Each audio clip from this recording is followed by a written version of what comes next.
Amigos Blink, freezing time in a blink. नमस्कार, मैं सिमरन भारद्वाज आपका स्वागत करती हूं प्लान योर वोट विद सिमरन भारद्वाज के आज के इस विशेष चर्चा में। मंडी लोकसभा उपचुनावों का विकुल पड़ चुका है। ऐसे में आज की इस विशेष चर्चा में हमारे साथ यहां पर उपस्थित हैं स्वर्गीय राजा वीरभद्र सिंह जी और वर्तमान मंडी लोकसभा उपचुनाव कांग्रेस समर्थित उम्मीदवार प्रतिभा सिंह जी के सुपुत्र विधायक शिमला ग्रामीण से विक्रम आदित्य सिंह जी। तो बिल्कुल भी देर न करते हुए आपको रूबरू करवाते हैं विक्रम आदित्य सिंह जी से। महोदय, कार्यक्रम में आपका हार्दिक स्वागत है। Thank you very much. जिस तरह से आप इस वक्त यहाँ के दौरे पर हैं सर, तो इसी के साथ लोगों में एक बहुत ज्यादा आपके प्रति ये भावना भी रहती है कि हमारे स्वर्गीय श्री राजा वीरभद्र सिंह के बेटे यहाँ पे दौरे पर आए हैं। लोग हमेशा आप में उनकी छवि को ढूंढने की कोशिश करते हैं। आपको कितना प्यार और कितना लगाव मिल रहा है इस लोकसभा क्षेत्र से? नहीं, लोकसभा क्षेत्र से ही नहीं मगर पूरे प्रदेश में जहां पर भी मुझे दौरा करने का मौका मिलता है तो स्वाभाविक है कि बहुत प्यार लोगों का मिल रहा है।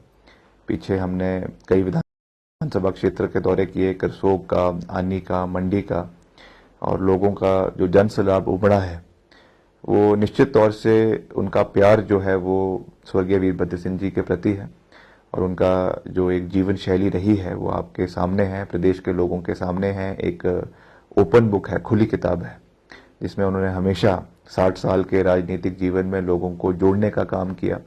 चाहे गरीब है, चाहे अमीर है, चाहे शहर का है, चाहे जनजातीय क्षेत्र का है, सबको एक समान समझा। और निश्चित तौर से इसीलिए वो प्यार आज वो लोग जो है मुझ पे बरसा रहे हैं, जिसके लिए मैं उनका ऋणी भी हूँ और कहीं ना कहीं एक बहुत बड़ी अपॉर्चुनिटी भी है और रिस्पॉन्सिबिलिटी भी है। तो निश्चित तौर से हमारे ओर से हर एक्शन और हर शब्द जो है बहुत माइन्यूटली प्रदेश के लोग उसको देखते हैं, समझते हैं और जैसा आपने कहा कि कहीं ना कहीं वीरभद्र सिंह जी की छवि उसमें देखने की कोशिश करते हैं। तो मैं यही कह सकता हूं कि निश्चित तौर से उनका अंश है, उनका खून हूं, मगर समय जरूर लगेगा। उनके पच्चीनों पर, उनके दिखाए हुए रास्ते पर हम आगे चलने का पूरा प्रयास कर रहे हैं। उसमें कभी कठिनाइयां भी आएगी, कभी उसमें शॉर्टफॉल्स भी आएंगे, समय जरूर लगेगा, क्योंकि जहां वो पहुंचे वो 60 साल के राजनीतिक तब के बाद पहुंचे हैं और मैंने तो अभी शुरुआत करी है। तो समय समय के आस्ते आस्ते जो है हम लोगों का आशीर्वाद और प्यार प्राप्त करेंगे और उनकी जो महत्वाकांक्षाएं हैं, अभिलाषाएं हैं, उन्हें पूरा करने का हर संभव प्रयास करेंगे। जी, आपको जो प्रेम और लगाव यहाँ की जनता, मैं कहूँ कि पूरे हिमाचल की जनता देती है, उसके साथ साथ जो जिम्मेवारियों की आपने बात कही वो भी जो है आपके ऊपर बहुत ज्यादा टिकी हुई हैं। ऐसे में अब बात करते हैं लोकसभा के उपचुनावों की, जो कि इस वक्त हमारा मुख्य मुद्दा है। आपके लिए जो पहला सवाल मेरा है वो ये है कि भाजपा की सरकार इस वक्त केंद्र में भी है, हिमाचल प्रदेश में भी भाजपा की सरकार है, और बात करें मुख्यमंत्री महोदय की तो मंडी लोकसभा क्षेत्र से ही वे संबंध रखते हैं। ऐसे में यहाँ की हार, यहाँ की जीत में उनकी मुख्य भूमिका होने वाली है। आप क्या समझते हैं कि यहाँ की रणनीति तोड़ पाएंगे भाजपा की? देखिए, ऐसा है, इसमें मेरा दृष्टिकोण जो है वो पूरी तरीके से अलग है।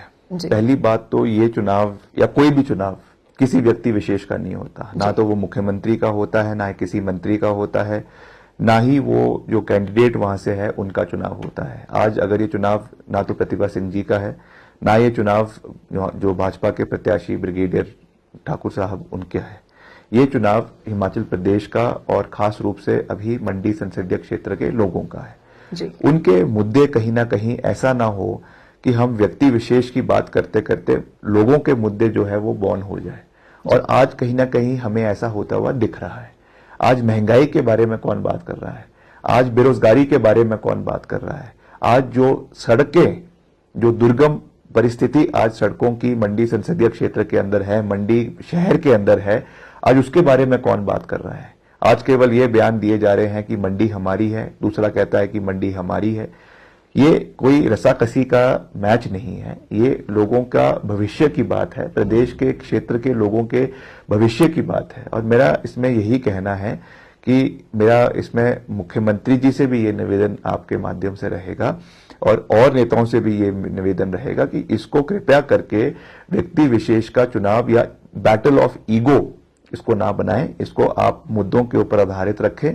और जहां तक आपने कहा कि प्रदेश में और केंद्र में भाजपा की सरकार है, तो मैं इतिहास उठाकर आपको दिखाना चाहूंगा कि जब 1977 में जी श्रीमती इंदिरा गांधी जी प्रधानमंत्री रहते हुए चुनाव हार गई थी, अपना सांसद का चुनाव हार गई थी, तो उन्होंने जो है वो कूच किया और चिकमंगलूर से चुनाव लड़ा और वहां पे एक नारा लगा था कि एक शेरनी 100 लंगूर, चिकमंगलूर चिकमंगलूर। और उस चुनाव को जीतने के बाद पूरी देश की राजनीति जो है वो 1980 के दशक में बदल गई थी और वापस कांग्रेस पार्टी लहर में आ गई थी।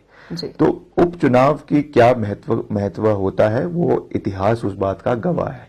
और जैसा मैंने कहा कि मुद्दे उठाने के लिए हमको एक सशक्त उम्मीदवार मंडी संसदीय क्षेत्र से चाहिए, जो दिल्ली में जाकर केवल गणेश परिक्रमा न करे, केवल वहां पे जाकर नेताओं का गुणगान ना करे, मगर जो सही मुद्दे धरातल के हैं उनको वहां पर लोगों के सामने उठाए, विधान संसद में उठाए, प्रधानमंत्री जी के समक्ष उठाए, ताकि जो सही पिक्चर धरातल की हिमाचल प्रदेश में है, मंडी संसदीय क्षेत्र में है, यहाँ के बेरोजगार युवाओं की है, महिलाओं की है, यहाँ के बागवान किसानों की है, वो पिक्चर जो है वो दिल्ली तक पहुंचे। जी एग्जैक्टली मैं आपके इस बात से बिल्कुल सहमत हूं कि मुद्दा आधारित राजनीति जो है वो होनी चाहिए। ऐसे में मैं अपना अगला सवाल इसी कड़ी में जोड़ने जा रही हूं। सबसे बड़ा मैं कहूंगी एक आरोप ही इसे कह सकते हैं या बयान कह सकते हैं, भाजपा की ओर से कहा जा रहा है कि ये सांत्वना वर्सेस राष्ट्रवाद की जो है वो लड़ाई है। इस पे आपका क्या कहना है? देखिए, इनसे ज्यादा जो है वो टू फेस्ड लोग, दोहरे मापदंड वाले लोग मैंने नहीं देखे। जब स्वर्गीय अटल बिहारी वाजपेयी जी का देहांत हुआ तो इन्होंने उनके जो अस्थियां हैं उसे पूरे देश में घुमाया, उसका राजनीतिक लाभ लेने की कोशिश करी, और आज वो हमको जो है ये सिद्धांत पढ़ा रहे हैं कि आप जो है वो इस चीज का जो है वो चीज ना करें। ये पहली बात तो भाजपा को ये चीज शोभा नहीं देती है, क्योंकि वो खुद इस चीज में लिप्त है। दूसरी बात, जो वो हम पे आरोप लगा रहे हैं, वीरभद्र सिंह जी एक राजनीतिक व्यक्ति थे, वो कोई जो है कोई धार्मिक व्यक्ति नहीं थे। वो व्यक्ति 60 साल हिमाचल प्रदेश की राजनीति में रहे और उन्होंने अपने पहले दिन से लेकर आखिरी दिन तक हिमाचल प्रदेश के लोगों की सेवा करी। और आज बेशक वो हमारे बीच इस दुनिया में नहीं है, मगर उनके जो किए हुए कार्य है वो प्रदेश के कोने कोने में है। आज ही मैं, आपने जब इस एरिया का दौरा कर रहा था, कई मैंने पुराने ब्रिज देखे। आपका जो है पतली कुल में मैं ब्रिज देख रहा था, जिसका उद्घाटन उन्होंने 1983 में 1983 में किया, जिसका मैंने आज वहां पे फटा देखा। तो वैसे कितने यहाँ पे स्कूल्स है, कॉलेजेस है, अस्पताल है, जिनका स्कीम्स है, सड़कों की योजनाएं हैं, पेयजल की योजनाएं हैं, आपकी इरिगेशन स्कीम्स है सिंचाई की, जो उनकी वजह से बनी है। तो अगर वो इस दुनिया में नहीं है, उसका ये मतलब नहीं है कि हम उनके नाम पे या उनके किए हुए कार्यों पे वोट ना मांगे। अगर वो मोदी जी के नाम पे भाजपा वोट मांग सकती है तो निश्चित तौर से हम भी वीरभद्र सिंह जी के नाम पे वोट मांगेंगे। मोदी जी आज इस दुनिया में है, पर हर दिन किसी ना किसी को तो जाना है, ये तो स्वाभाविक चीज है। आज जो है वो कल नहीं रहेगा, मगर उनके किए हुए कार्य जो है वो धरातल पे रहेंगे और संसार उनको याद रखता है और उनके नाम पे समर्थन भी मांगता है और उनके नाम पे आगे बढ़ने के लिए एक प्रेरणा भी प्राप्त करता है। वीरभद्र सिंह जी हमारी प्रेरणा है और भाजपा को वो अच्छा लगे या ना लगे, आई एम लीस्ट कंसर्न्ड, मगर हम उनके दिखाए हुए रास्ते पे चलते रहेंगे और उनके दिखाए हुए रास्ते से प्रेरणा प्राप्त करते रहेंगे। जी, अगर हम यहाँ की बात करें तो विकास के मुद्दों पर हमेशा भाजपा कहते हैं कि हम तो विकास के मुद्दों पर चलते हैं और कांग्रेस हमेशा मुद्दाहीन राजनीति करती है। पिछले कार्यकाल से संबंधित जो है बातों को बार बार लोगों को याद दिलाती है। इस पर आपका क्या कहना है? श्रेय की खींचातानी बहुत है। श्रेय कहाँ है? ये अगर विकास करेंगे तो हम उनको समर्थन करेंगे जी। मैं तो, आपने देखा होगा पूर्व में भी जब भी कोई भाजपा ने अच्छा कार्य किया, 370 को हटाया, आर्टिकल 370 को, मैंने दलगत राजनीति से ऊपर उठकर भारतीय जनता पार्टी की सरकार का, केंद्र सरकार का समर्थन किया कि ये जो है अच्छी चीज है, क्योंकि हमको एक देश, एक संविधान और एक झंडा जो है पूरे देश के अंदर होना चाहिए, और उस पर हमने समर्थन किया। प्रदेश में भी कई ऐसे मसले हैं जिस पे हमने समर्थन किया। हिम केयर योजना वो लेकर आए, उस पर हमने समर्थन किया। मगर बात यह है कि हिम केयर योजना तो आप ले आए, मगर अस्पतालों में जब तक डॉक्टर नहीं होंगे, आपके पास वहां पे स्टाफ नहीं होगा, पैरामेडिक का स्टाफ नहीं होगा, आपके पास वहां पे जो है रेडियोग्राफर्स नहीं होंगे। अभी कुल्लू का ही आप एग्जाम्पल ले लें, पीछे 4-5 महीने पहले वहां के जो कुल्लू के विधायक हैं उन्होंने जबरदस्त एक प्रदर्शन वहां पे किया, क्योंकि लगातार जो कुल्लू सिविल हॉस्पिटल है वहां पे डॉक्टरों की कमी थी। अगर जो आपका कुल्लू डिस्ट्रिक्ट का हेडक्वार्टर्स है वहीं पर ही अस्पतालों में डॉक्टरों की कमी है, तो जो आपके दूर दराज के अस्पताल चाहे मनाली में है, बंजार में है, आनी में है, उनके अस्पतालों की क्या हाल होगा वो आपके सामने है। तो आज ये सरकार के जो डबल इंजन की बात करती है वो पूरी तरीके से हाफ चुकी है। इनके करने और बोलने में जमीन आसमान का फर्क है। रोजगार की ये बात करते हैं, 14 लाख बेरोजगारी आंकड़ा खुद ये सरकार विधानसभा के अंदर पेश कर चुकी है। महंगाई आपके सामने है, डीजल जो है 80-90 रुपए है, पेट्रोल 100 रुपए पार है, और आपका जो एलपीजी है वो 1000 रुपए पार है। तो ये सब आंकड़े हैं जो जनता के सामने हैं। जैसा मैंने कहा, महंगाई को ये कम करेंगे, हम इनका समर्थन करेंगे, नहीं करेंगे हम इनका विरोध करेंगे। हम तो मुद्दा आधारित राजनीति में विश्वास रखते हैं, और इस सरकार की आज तक ऐसी कोई बड़ी उपलब्धि नहीं है प्रदेश सरकार की जिसके लिए जयराम सरकार की या इनकी और मंत्रियों की जो है वो पीठ को थपथपाया जाए। जी, अभी मुख्यमंत्री जयराम जी का जिक्र हुआ ही है, तो आपका एक बयान जो है वो बार बार हमारे सामने आता है जिसमें आपने कई बार कहा है कि जो मुख्यमंत्री जो है वो बदल दिए जाएंगे, मगर अन्य में अपने भाषण में उन्होंने कहा कि आने वाले विधानसभा और आने वाले लोकसभा चुनावों में जो है वही अध्यक्ष के रूप में लीडरशिप करेंगे। ये ठीक है, तो इसके पीछे क्या कारण है? अब ये तो बयान क्या कारण है वो तो वही जानते होंगे, वो तो उन्हीं का सोच है। मैं उस पर क्या टिप्पणी कर सकता हूँ, और मैं उनका शुभ चिंतक हूँ।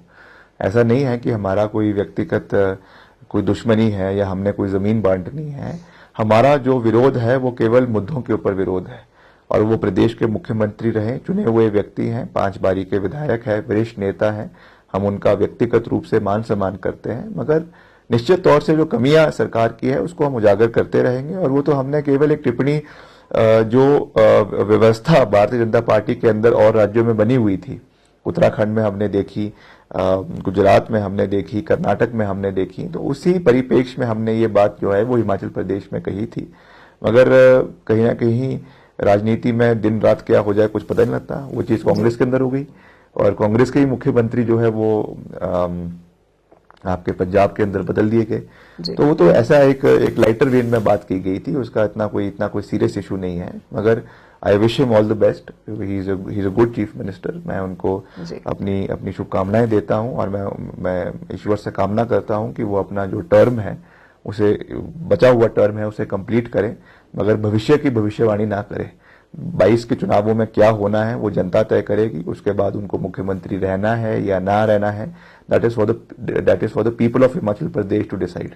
उस पर हमें भविष्यवाणी नहीं करनी चाहिए। जो वर्तमान में हमें रहना चाहिए और वर्तमान में अपना कार्य करना चाहिए। भविष्य जो है वो प्रदेश की जनता के ऊपर और प्रदेश के देवी देवताओं के ऊपर छोड़ देना चाहिए। जी, मेरा जो है वो अंतिम सवाल ये आपसे रहेगा कि जब से मंडी लोकसभा उपचुनावों का बिगुल बजा है, कांग्रेस का जो है वो विवादित बयानों के साथ एक, मैं कहूं कि दामन बन सा गया है।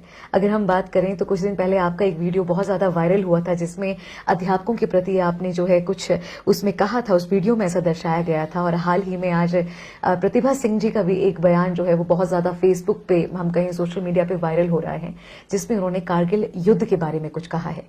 इसके ऊपर आप क्या कहना देखिए, ऐसा है दोनों चीजों में, चाहे वो अध्यापकों की बात है, चाहे वो प्रदेश के और देश के सैनिकों की बात है जी। दोनों चीजों में हमेशा हिमाचल प्रदेश के पूर्व मुख्यमंत्री वीरभद्र सिंह जी ने संवेदनशीलता के साथ कई निर्णायक फैसले जो है वो उन लोगों के लिए लिए हैं। चाहे हमारे अध्यापक हैं, उनके लिए हमेशा, आप इतिहास गवाह है, आप मेरी बात ना माने मगर आप इतिहास में जाए, आंकड़ों के ऊपर जाए, चाहे पैरा टीचर्स है, चाहे पैट टीचर्स है, चाहे एसएमसी टीचर्स है, उनके लिए जब भी पॉलिसी बनाई गई है वो हमेशा कांग्रेस पार्टी की सरकार ने बनाई है। और आपके जो सेवानिवृत्त एक्स सर्विसमैन है, उनको भी गवर्नमेंट जॉब्स में रिक्रूट करने की अगर पॉलिसी बनाई है तो वो कांग्रेस पार्टी की सरकार ने और वीरभद्र सिंह जी ने बनाई है।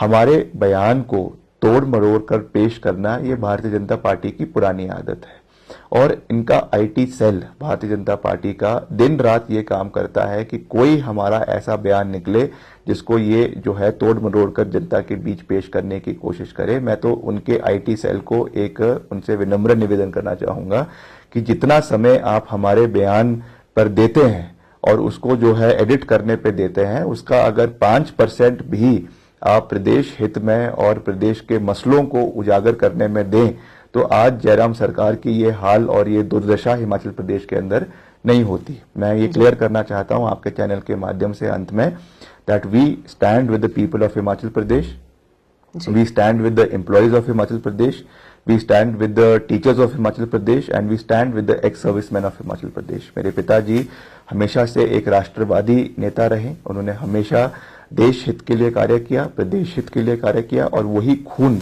और वही संस्कार उन्होंने हमको दिए हैं कि आपने हमेशा देश हित और राष्ट्रीय हित पे कार्य करने हैं और हम उन्हीं की सोच पे आगे बढ़ते रहेंगे।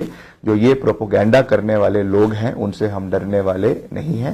ये प्रोपोगेंडा कुछ समय तक चलेगा मगर ultimately truth will prevail and truth will come out in the public and the people of Himachal Pradesh know कि हमारा परिवार प्रदेश के विकास में उनका क्या योगदान रहा है। इसीलिए 6 बार उनको प्रदेश का मुख्यमंत्री बनाया और उनका विश्वास हमारे परिवार पे है जिसे हम कभी भी टूटने नहीं देंगे।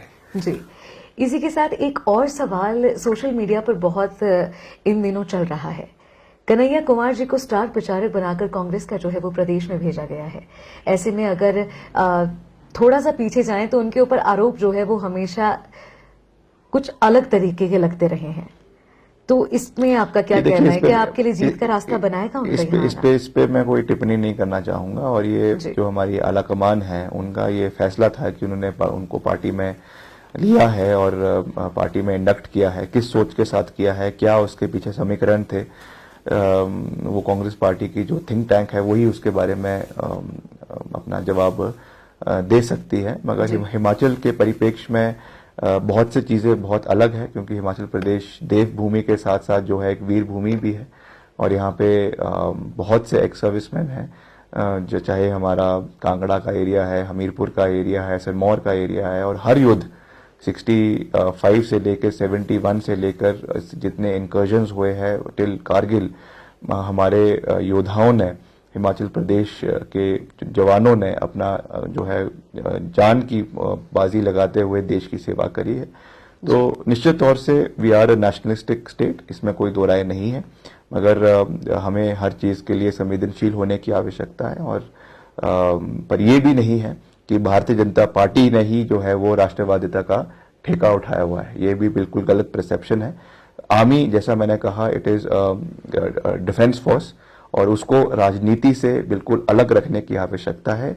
जिस दिन हिमाचल या देश में आर्मी का या डिफेंस सेक्टर का जो है डिफेंस सर्विसेज का राजनीतिकरण होना शुरू हो जाएगा, वो भारतवर्ष का और हिमाचल प्रदेश का सबसे काला दिन मैं समझता हूं वो होगा। जी, मैंने आज तक सुना था कि जो विक्रमादित्य सिंह जी है वो काफी सटीक और स्पष्ट जवाबों में विश्वास रखते हैं और आज मैंने वो देख भी लिया। Thank you so much. हमारी बहुत बहुत शुभकामनाएं हैं कि प्रतिभा जी पर जो है हमारे मंडी लोकसभा क्षेत्र की जनता एक बार भरोसा करे, दोबारा भरोसा करे और उन्हें संसद में भेजे। आई होप ऐसा होगा। आपका बहुत बहुत धन्यवाद हमसे जुड़ने के लिए। की सभी जनता से ये विनम्र अपील करना चाहूंगा कि हम श्री वीरभद्र सिंह जी, स्वर्गीय श्री वीरभद्र सिंह जी के दिखाए हुए रास्ते पर आगे चल रहे हैं। जो उन्होंने हमेशा एक नारा दिया, सर्वत्र हिमाचल का सर्वत्र विकास, उसी सोच पर हम आगे बढ़ रहे हैं और मेरा सभी मतदाताओं से ये विनम्र निवेदन और प्रार्थना रहेगी कि आपने जिस तरीके से श्री वीरभद्र सिंह जी का समर्थन किया है, आपने प्रतिभा सिंह जी को भारी मतों से यहां से जिताना है ताकि हम आने वाले समय में आपकी आवाज को मजबूती की तरह जिस तरीके से हमने विधानसभा में पिछले 4 साल में उठाने का प्रयास किया, वैसे ही श्रीमती प्रतिभा सिंह आपकी आवाज को लोकसभा के अंदर बुलंद करे और सही का समर्थन और गलत का विरोध करते हुए हिमाचल प्रदेश की आवाज को लोकसभा में उठाने का हर संभव प्रयास करे। धन्यवाद। तो ये थे हमारे बीच शिमला ग्रामीण से विधायक विक्रमादित्य सिंह जी, जिन्होंने यहाँ पे अपील की मंडी लोकसभा उपचुनावों में प्रतिभा सिंह जी के लिए, जो कि कांग्रेस समर्थित उम्मीदवार हैं।